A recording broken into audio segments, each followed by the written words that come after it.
अन्नजान सद्गुरु प्रणाम परम गति विराज्यम ब्रह्मकम संतोषम परम धर्म कुलगिनांत निरंतरम सो योगी नमो नमस्ते सस्रोक्य पद नमस्ते नमस्कारम शैलिति ब्रह्मानंदम परम शुद्धम केवलम ज्ञान मूर्ति द्वंद्वातीतं गगन सदृशम सत्मताते लक्ष्यम एकम नित्यम अचलम सर्व साक्षी भूतम भावातीतं त्रिगुणै सद्गुरुतम चैतन्यम साक्षम्यमातीतं जन्म नादिन्दुकलातीतं तस्मै मंगलम गुरु शब्द रूप नाम नाम प्रकार मंगलम शब्दार्थ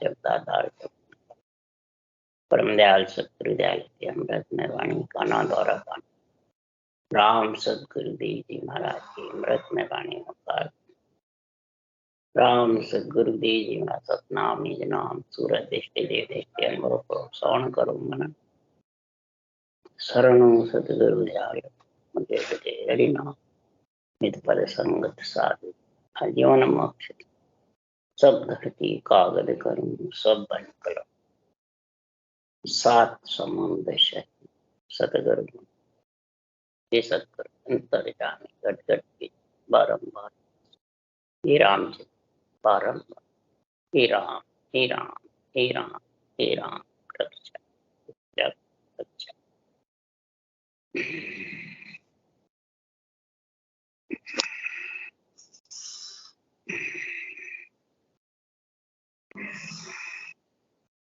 अथे अमृत सारवेली ग्रंथ चल रहा है। सदगुरुदेव फरमाते हैं कि परमात्मा जो सृजनहार है सब में रम रहा है, वो सृजनहार परमात्मा किसी को भी चरम चक्षु से दिखता नहीं, और दिख रहा है वो सब माया ब्रह्म का स्वरूप है। माया ब्रह्म का स्वरूप परमात्मा ने किसके लिए बनाया कि आत्मा वो जो शब्द परमात्मा है उसमें मिल जाए। परमात्मा एक सदगुरुदेव फरमाते हैं इस संसार में भरम और कर्म दोनों से अलग है। जब तक भरम और कर्म दो के बीच में फंसा रहेगा तब तक वो आत्मा माया ब्रह्म के बीच में है। आत्मा तो ब्रह्म है, परमात्मा का अंश है, पर जब तक भरम कर्म के साथ रहेगा तब तक माया ब्रह्म के बीच में आता जाता है। तो आने जाने वाली सब माया है, भरम कर्म सब माया है। महाराज परमात्मा आत्मा माया में नहीं आवे तो भी परमात्मा नहीं मिल सकता, और माया में लिपायमान रहेगी तो भी मिल नहीं सकता। इसलिए सुखराम जी महाराज यहाँ सब तरह से वर्णन करके समझा रहे हैं कि जब तक भरम कर्म से अलग होने के लिए पूर्ण ज्ञान परे पद पाया, वो कर्म भरम सु भागा। पूर्ण ज्ञान परे पद पाया, पूर्ण ज्ञान के परे जो सतगुरु पद है पर ब्रह्म के परे आगे, उसमें जब तू पा लेगा समझ आएगा तब भरम कर्म से आगे होगा। नहीं तो आत्मा भरम कर्म के बीच में आती रहेगी और जाती। अब जिसका भरम कर्म भाग गया और आत्मा केवल पद में मिलकर के निकेवला का ज्ञान हो गया और उसमें समा गई तो बेली ग्रंथ सार्थक हो। ये जो तेरे को बेली मिली है परमात्मा से नरदेई, यही बेली है, ये तेरी सार्थक हो जाएगी। नहीं तो महाराज फरमाते हैं ये रात्रि मिटने वाली नहीं है, ये भरम कर्म ही रात्रि है। और जिसके भरम कर्म से अलग हो गई, उस देश में समा गई तो मिट गई रेण भया उजियारा अगम अगोचर जागा। उसके सारी रैन रात्रि, अज्ञान रूपी रात्रि मिट जाएगी। वो ही माया है। अज्ञान रूपी घट में रात्रि है, वो ही माया। और सत्सबद रूपी उजाला जिसके हो गया, वो आत्मा केवल पद आनंद पद में अगम अगोचर के जाएगा। समझ, आत्म ज्ञान है। पर बिन बैराग बात नहीं मानू, ररे ममे बिन कहीं। रर्रे मम्मे के बिना मैं कोई बात नहीं, और रर्रे मम्मे के बिना वैराग आने वाला नहीं। आत्मा को वैराग गिराना, शरीर को गिराना। आत्मा किससे वैराग गिराना? ब्रह्म कर्म से अलग। ब्रह्म और कर्म से वैराग दिलाना, माया ब्रह्म से वैराग दिलाना। कोई यहाँ परिवार से वैराग नहीं दिलाना। इसलिए सुखराम जी महाराज कह रहे हैं कि त्यागो सकल गह एक राखो, सत्य सबद मन माई। मैं आज जीवन ग्रस्त में रह करके सदगुरुदेव समझा रहे हैं कि मैंने सबको त्याग दिया। किसको त्यागा? त्यागो सकल गह एक राखू, धारण एक को रखता हूं, रर्रा मम्मा। और सत्सबद, सत्स्वरूप का निजी नाम और ब्रह्म का निजी नाम, ये दो मेरे पास। राम नाम और बीच में दोनों को मिलाने वाला कौन है? सतगुरु विधि। ये ब्रह्म ज्ञान, अनबे ज्ञान, तत्व ज्ञान, केवल ज्ञान, ये दोनों का हथलेवा जोड़ने वाला सत्सबद का और आत्मा का। जो सुखराम जी महाराज कह रहे हैं, उसके लिए मेरे को वैराग चाहिए, यानी ब्रह्म कर्म से अलग, रात्रि रूपी अंधियार से अलग। रात्रि रूपी अंधियारा ही तो महाराज फरमाते हैं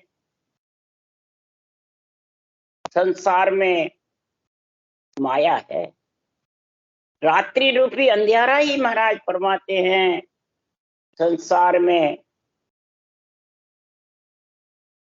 जो केवल ज्ञान है वो अंधियारा नहीं है, चानना है। और अज्ञान रूपी रात्रि है, ब्रह्म कर्म के बीच में फंसी हुई आत्मा, वही महाराज फरमाते हैं संसार में रात्रि, वही माया। चाहे उसी को सतराम महाराज कह रहे हैं कि संसार में ये माया कहने से छूटने वाली नहीं। न माया, सुखराम जी महाराज कह रहे हैं, हटाने से हटती। न माया महाराज फरमाते हैं किसी के बदले देने से बदला। ये तो जब राम नाम रटना जबर चलती है और श्वासारूपी पूंजी राम जी के लेके जाती, जब सुखराम जी महाराज कह रहे हैं कि ऐसा तर्क त्याग में राखूं, चौड़े कहूं बजाई। काम क्रोध अहंकार रे मद रे छोड़ी जगत सगाई। कामना सबसे पहले छोड़ी, चाइना। जब चाइना छूट जाती है, आसक्ति छूट जाती है, तो क्रोध और अहंकार, मद, घमंड और जगत का मोह, ये सब धीरे धीरे साफ। ये चाय सब में सबको लेके आते। युग में मोटी चाय है, कर्म करावे चाय सोच दुबद्या उपजा। यही सोच और दुबद्या उपजा के, यही ब्रह्म कर्म के बीच में फंसाती है। और ये चाय से ही तो तू जगत में आया बिछड़। यही सबसे मोटी महाराज फरमाते इच्छा शक्ति माया है। इसलिए सुखराम जी महाराज कह रहे हैं तामस तरक रीस सब त्यागी, मैं ते मान उड़ाया। लालच लोभ चाय को तड़े, यूं सुख माए समाया। ये चाय को तड़ना, चाय को महाराज फरमाते राम जी के लेके लगा रहा, तब ये राम जी रूपी धन बढ़ेगा। नहीं तो ये धन बढ़ेगा नहीं, तो ये भरम कर्म से आत्मा अलग होने वाली। तो महाराज फरमाते मैंने कैसे वैराग धारण किया, किस प्रकार से वैराग की प्राप्ति हुई, किस प्रकार से संतों के देश में मिला। यही वैराग। वैराग बिना संतों का देश आने वाला ही।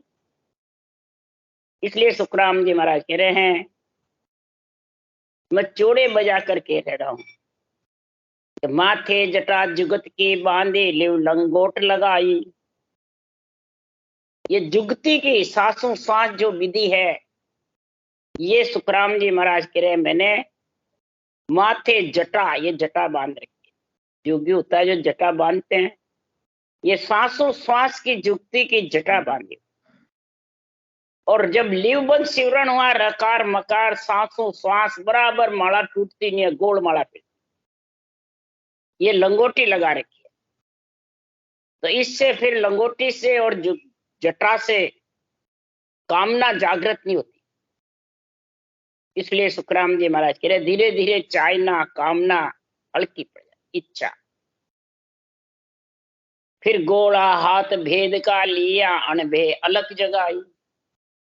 फिर गोला कौन सा लिया, अनभे ज्ञान की अलख जगाई। जबरदस्त आध्यात्मिक निर्णय का संग किया। ये भेद मिलिया जाए सरस स्वामी सो बायर क्या दिखलावे।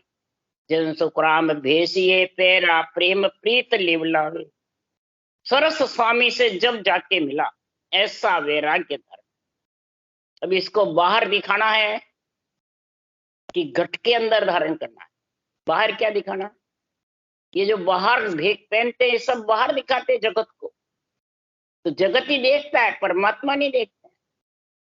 परमात्मा को मिलने के लिए तो भेष, तो ये आत्मा के ऊपर पैर, खटदर्शनी का, खटदर्शनी का भेद आत्मा पे पैरेगा और प्रेम प्रीत से लिवबंद सिवरण करेगा। तब सदगुरुदेव फरमाते हैं कि वो परमात्मा का गुण तेरे अंदर आ जाए। परमात्मा तो है, सर्वव्यापी है, परंतु उसका गुण आत्मा के ऊपर प्रकट होना चाहिए।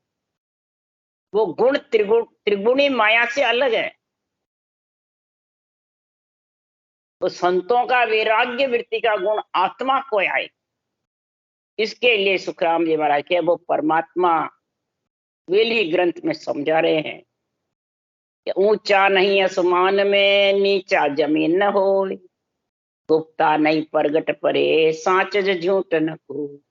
पतला जाड़ा ना बनिया, जीर्ण सार नहीं तार, अमर न परले पड़े, आगे मधन लार। जो चितवे तैसा बनिया, ऐसा इचरज खेल, देवे लेवे कुछ नहीं, हेत न बैर न पैल। सदगुरुदेव फरमाते हैं वो परमात्मा जो सत्सबद है, जो सृजनहार है, दोनों ही महाराज फरमाते हैं, न ऊंचा न नीचा, न जमीन पे, न गुपत न प्रगट, न साच न झूठ, न पतला न जाड़ा, न परले में आता है न मध्य में। महाराज फरमाते हैं वो तो अजर है, अमर है। पर आत्मा जैसी पंच तत्व मिले बाद, माया ब्रह्म में आए बाद में, जैसी साधना करता है वैसा फल मिलता। ये खुद आत्मा के पंच तत्व शरीर के साथ है कि परमात्मा करता है। परमात्मा तो जैसा सुसाधन करता है, मां तेरा निवास हो जाता है। यह अनुपम कार्य है, अनोखा कार्य है। इसमें न किसी से वैर है, न लेना है, न देना है, न प्रेम है। सदगुरुदेव फरमाते, परसन नहीं परलोक है, रेतन रावण रंग, आप अमूर्त साइया, विरोधन बादन संक। सब में शामिल साथ हो, सब सो न्यारा राम, जैसी जीव की भावना तैसा सारो काम। अब पहले महाराज फरमाते, इस जीव आत्मा की भावना तो समझो, किसको सुख लेना है, लक्ष्मी का, धन पुत्र संपत्ति का, कि गति में जाना है, मोक्ष में जाना है, कि मुक्ति में जाना है, या परम मोक्ष में जाना। इसका पहला निश्चय तो करो कि आत्मा को कहां जाना है। तो शुभ कर्म करके ही, धन पुत्र संपत्ति का आनंद लेके ही मोक्ष जाना चाहता है तो कैसे जाएगा? यहाँ ले रहा है तो फिर आगे ले। इधर धर्म पुण्य सुख संपत्ति का तेरे को धन का, पुत्र का, सुख संपत्ति मिल जाएगी, राजी हो जाएगा। परंतु परम मोक्ष तो जब जाएगा वो गति से भी, मुक्ति से भी, अगति से भी, अधोगति से भी अलग है।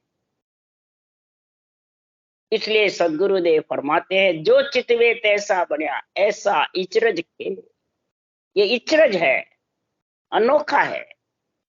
वो परमात्मा न देता है, न लेता है, न हेत है, न बैर है, न पर्सन भी नहीं है, न रेत राव रंग किसी के साथ। आप तो अमूर्त है, न किसी से विरोध है, न बाध है, न रंग। सबसे शामिल है और सबसे न्यारा भी। शामिल तो सबकी रक्षा करने के लिए, क्यों आत्मा उसका अंश है, और न्यारा आत्मा को मिलाने के लिए। तब ये जीव आत्मा का ही तो सोच है कि पंच तत्व शरीर सर्वं संपान शरीर है। लख 84 जोड़ में एक मिनका दे होई, गुण भारी करतार सू ऐसो ब्रह्म न को। करतार से भी भारी गुण है इस सर्वं संपान शरीर में, परंतु इसकी समझ नहीं। संतों के ज्ञान से, संतों के सत्संग से, संतों की निर्णय से, निष्पक्ष से ये समझ आती है, इसके अलावा आने वाली नहीं है। इसलिए ही तो संतों ने 98 ग्रंथ बनाया है। ये सारे गुण इसमें भरे हुए हैं, पर इसकी समझ के बिना बाँचने वाले को पकड़ लिया तो हरगिज भी आने वाली नहीं। बोले तू रटना भी करता हो, तेरे को उस अमूर्त साया की परख नहीं। जो शब्द करना था उसको कोई परमात्मा समझता ही नहीं, और वो परमात्मा का आनंद जब आएगा तो अण्वय ज्ञान में समझे, केवल ज्ञान के निरपेक्ष निर्णय में समझे, पर इसमें समझते ही नहीं है। हजारों वाणी बाँच रहे हैं, वो भी नहीं समझते हैं इसका निर्णय क्या है, आध्यात्मिक है कि बहिरंग है। सब दूसरों पे घटाते हैं, कोई विरला ही आध्यात्मिक घटता। इसलिए सुखराम जी महाराज कह रहे हैं, बस अपनी इच्छा से कहता रहता है मेरी मोक्ष हो गई, बस मैंने सदगुरु का शरणा ले लिया, मेरे गुरु महाराज बहुत मोक्षरामी है, मेरे गुरु महाराज पहुंचे हुए, बस ये बखान करते रहेंगे। परंतु जो शामिल है, न्यारा है, उसकी समझ नहीं। शामिल कौन है, न्यारा कौन है? बाँचने वाला तो शामिल में ही है, न्यारा कहाँ है? ऊपर जो भी चरम चक्षु से दिखता है वो सब शामिल में है, माया ब्रह्म में है। न्यारा का, न्यारा तो चरम चक्षु से दिखे ही नहीं। इसलिए सुखराम जी महाराज कह रहे हैं कि जैसी जन की भावना वैसा ही हर हो, जैसी भावना है वैसा ही हर हो जाता। जैसा आशा कर जहां वासा को, जहां आशा है वहीं वासा है। आप निराला है, चाहे बाणी बाँचने वाला हो, भजन करने वाला हो, चाहे सुनने वाला हो, चाहे महाराज फरमाते हैं कितना ही अपने आप को ऊंचा घोषित कर लो, चाहे कितना ही जोरावर बन जाओ, सदगुरुदेव फरमाते हैं वो देश तो जब ही मिलेगा, वो देश का आनंद जब ही आएगा। गुण के मत था पारनी, जंगम जोगी सेवड़ा, खट दर्शन सब लोई, आशा जा वासा करो आप निराला हो। गुण कीमत था पारने, लागे अर्थ अनेक, सुर नर मुन्ने पच रहा, कुदरत तुझ नहीं पेख। हे परमात्मा, हे कुदरत, निरंजन निराकार सत्य परमात्मा, आपकी कुदरत को कोई परख नहीं सकता। हे सृजनहार, आपकी लीला को भी कोई परख नहीं सकता। आपकी गुणों का कोई वार पार नहीं। योगी, जंगम, सेवड़ा, सन्यासी, दरवेश, ब्राह्मण, ये भी महाराज फरमाते आपका पार नहीं पास। तो संसारी तो क्या चीज है, जहां आशा है वहीं वासा हो जाता। अनेक अर्थ लगते हैं, वाणी एक है, शास्त्र एक है, और अनेकों बाँचने वाले जो घट है, शरीर है, अनेकों तरह से बोलते हैं, अनेक, गिनती नहीं। देवता हो, मुनि हो, ऋषि हो, संत हो, ये सृजनहार तेरी लीला को कोई परख। निरंजन तेरी गत तू ही जाने साई। हे निरंजन निराकार परमात्मा, आपकी गति का कोई पार नहीं पा, आपके अर्थ का भी कोई जोर नहीं लग सकता। आपकी अनंत लीला है। कौन सी लीला है? खंड जहां तू थल कर भरिया जहां सुस जाय, मुआ को जीवाए दे अमर जम रो खाए। जहाँ खड्डे होते हैं वहां तू भर देता है, जमीन कर देता है। जब भरे हैं वहां सूख जाते हैं, भरा हुआ वहां सूख जाता है। जहां जमीन है वहां खड्डे हो जाते हैं, मरा हुआ है वो एक सेकंड में जीवित हो जाता है। और जो अमर है, महाप्रलय तक अमर है, वो भी महाराज फरमाते हैं इसमें आ जाते हैं पृथ्वी पर, मृत्यु लोक में।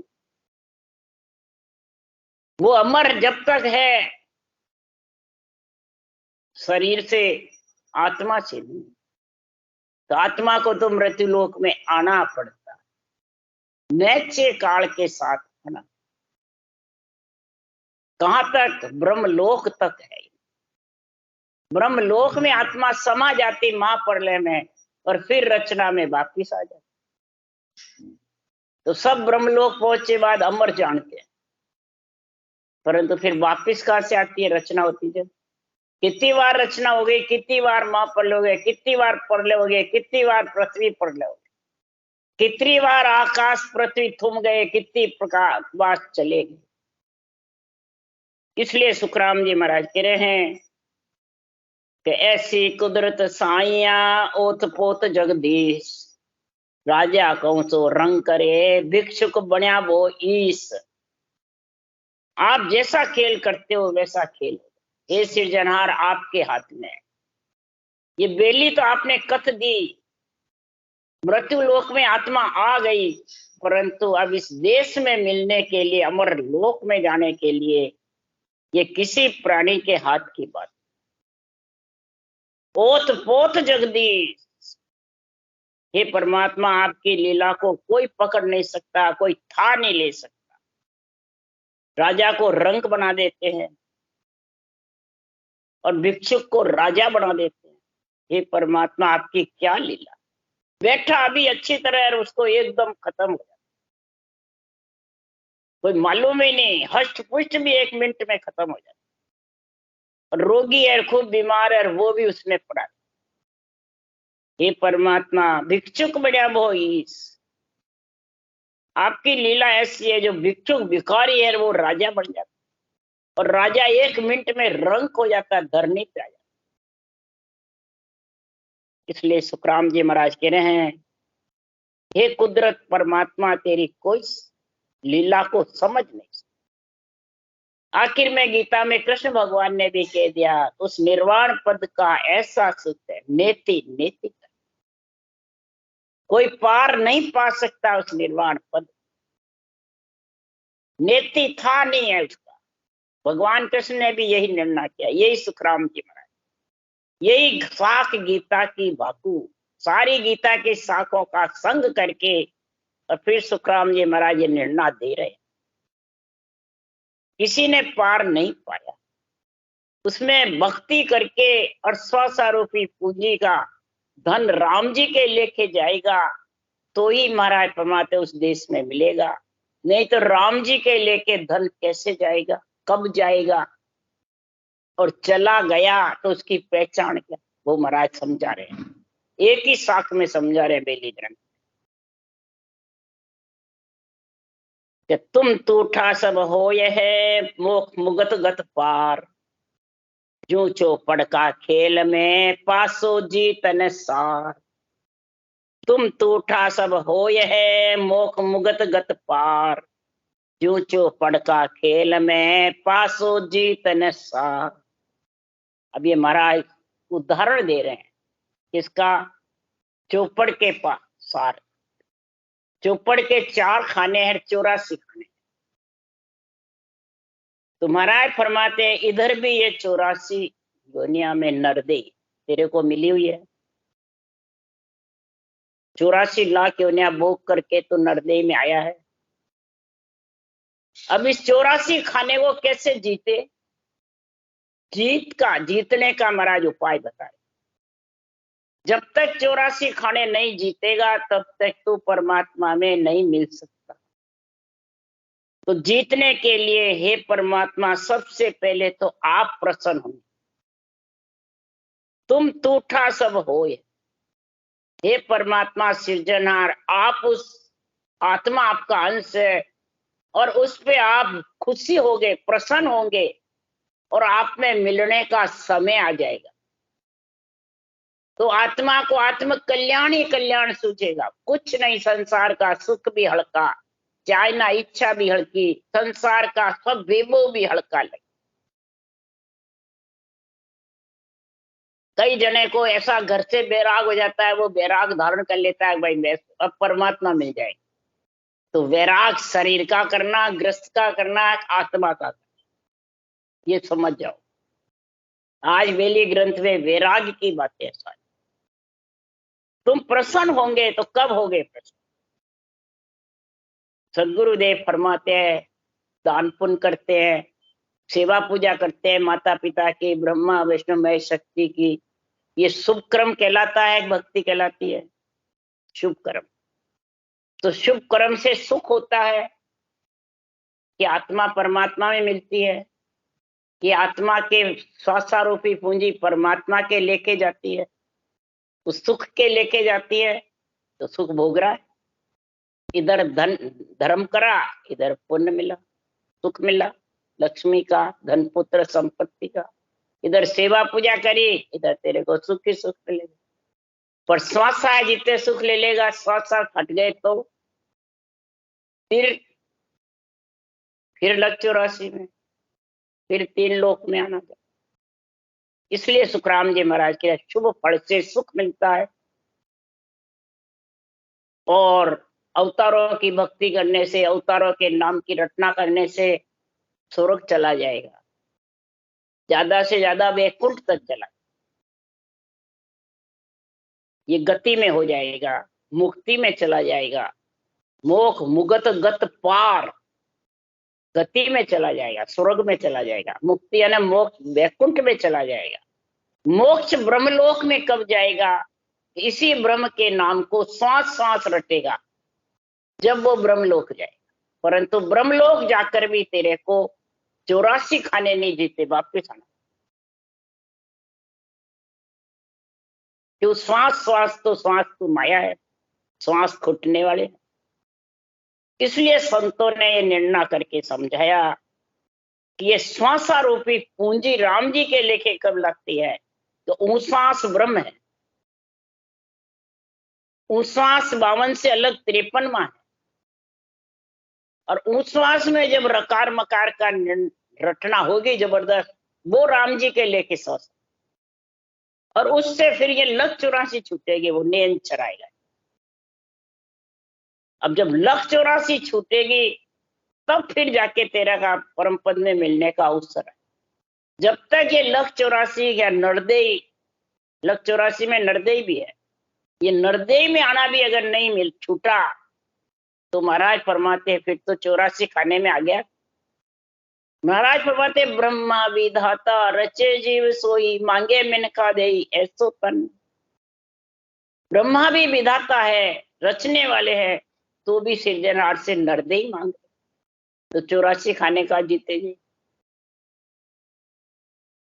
84 खाने जब चौपड़ के खेल में पासा जीता होना, तो पासा कौन है? श्वासा, उश्वास, ये पासा है।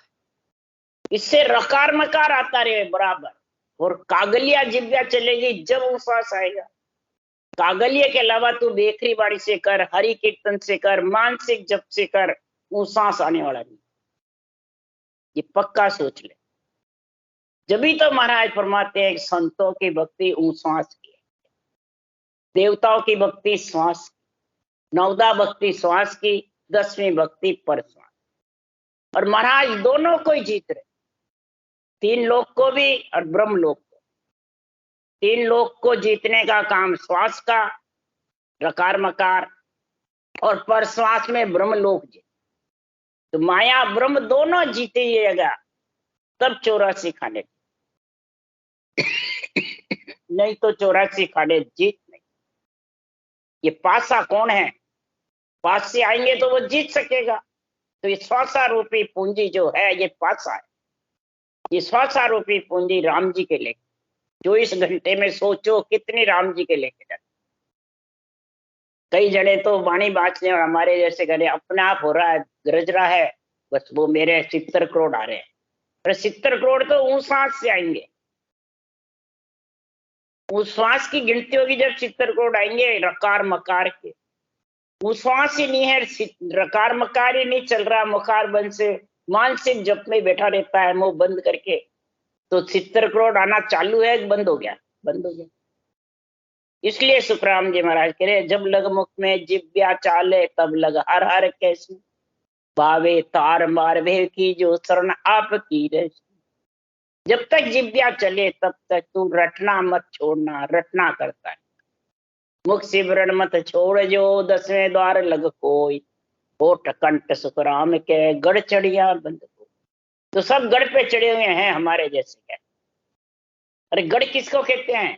शून्य समाधि को कहते हैं, आनंद ब्रह्म को कहते हैं। वो तो घड़ी पल दो, बेली ग्रंथ में आगे आएगा घड़ी या पल, फिर सहज समाधि में आता है। सहज समाधि में रटना चलती रहती है। जब होठ कंठ वो नहीं चलते हैं, जब तो गहरी निंद्रा की जैसे होता है। पर कितनी देर? घड़ी पल दो चवे तब नाड़ उला में जो। सारा बेली ग्रंथ में निर्णय है। तो महाराज फरमाते घड़ी पल किसको कहते हैं? एक घड़ी हो तो 24 मिनट, आधी घड़ी हो तो 12 मिनट, आधी में पुण्याद तो 6 मिनट, या पल फिर वापिस चलने लगा। इस साख का ये निर्णय है। और सर संपूर्ण 24 घंटे बंद करके बैठ जाता है, तो वो आध्यात्मिक निर्णय कैसे करेगा? हरगिज भी नहीं। वो पासा कैसे जीतेगा? हरगिज भी नहीं। पासा रूपी पूंजी राम जी के लेखे कैसे चले? कैसे 84 खाना जीतेगा? हरगिज भी नहीं। इसलिए सदगुरुदेव ने ये निर्णय लिखा है। राम राम राम राम बोलो राम। सदगुरुदेव जी महाराज ने धन्य हो धन्य। परम दयाल सदगुरु सुखराम जी महाराज ने धन्य हो धन्य। अनंत श्री सुख सम्राट सदगुरु सुखराम जी महाराज के ज्ञान सत्स्वरूप भगवान ने धन्य हो। केवड़ी भगवंता ने धन्य हो धन्य। जीवा कारण जहाज ने धन्य हो धन्य। मोक्ष के मालका ने